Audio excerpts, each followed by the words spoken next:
السلام علیکم ورحمۃ اللہ وبرکاتہ۔ حدیث کے اسباق میں سے آج سبق نمبر 34 ہے، 34 لیسن نمبر، کہ جس کا عنوان ہے کہ پانی میں اترنے کے وقت میں بھی آدمی کو بے لباس نہیں ہونا چاہیے۔ وہاں پر بھی حیا کا اہتمام کرنا چاہیے، پردے کا اہتمام کرنا چاہیے۔ پانی میں بھی ایسی مخلوق رہتی ہیں کہ جن سے بھی پردہ کرنا ضروری ہے۔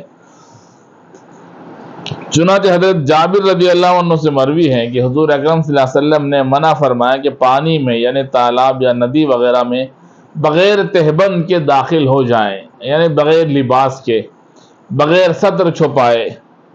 حضرت عبداللہ ابن عباس رضی اللہ عنہما سے مروی ہے کہ وہ سمندر یا ندی میں بغیر تہبند کے غسل نہیں کرتے تھے، فرماتے تھے کہ نظر سے چھپی ہوئی ایک مخلوق جن وغیرہ کا یہ بسیرا ہے، یہاں وہ رہتے ہیں، اس لیے اس سے بھی ہمیں پردہ کرنا چاہیے۔ ایسا نہیں کہ پانی میں اترنے کے لیے ہم بالکل بے لباس ہو جائیں، سطر کی حفاظت کرنا چھوڑ دیں، بے پردہ ہونا صحیح نہیں ہے۔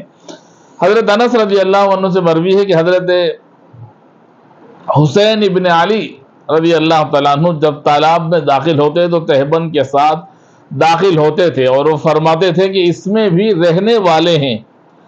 مسند ابن ابی شیبہ میں یہ مروی ہے۔ ان روایتوں کا خلاصہ یہ ہے کہ سمندر، تالاب، ندی وغیرہ میں سطر عورت کھول کر داخل نہ ہو۔ خشکی میں جس طرح سطر کھول کر نہانا منع ہے، اسی طرح پانی میں بھی منع ہے۔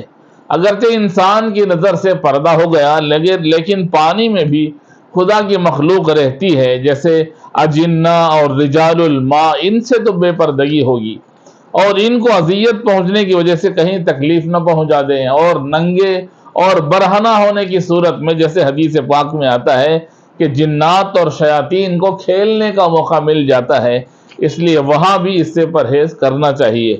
حدیث پاک میں ہے کہ انسان کھلے سطر کے ساتھ کھیلتا ہے اور بسا اوقات نقصان کا ذریعہ بن جاتا ہے۔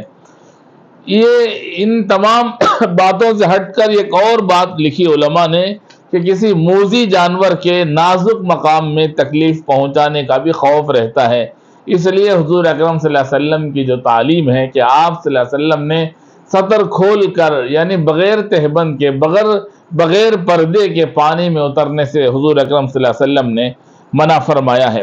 ایک اور حدیث میں ہے کہ حضرت حسن اور حضرت حسین رضی اللہ تعالی عنہما جب فرات کے نہر میں داخل ہوتے تو ازار تہبند باندھ کر داخل ہوتے تھے، اور فرماتے کہ پانی میں بھی رہنے والے ہوتے ہیں، یعنی ان سے بھی ہمیں پردہ ہونا چاہیے۔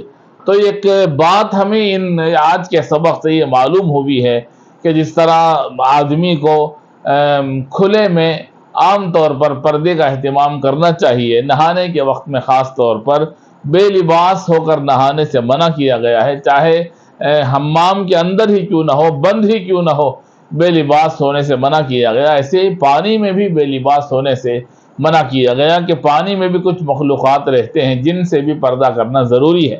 اللہ تعالی ہمیں نبی پاک صلی اللہ علیہ وسلم کی نصیحتوں پر عمل کرنے کی توفیق عطا فرمائے۔ السلام علیکم ورحمۃ اللہ وبرکاتہ۔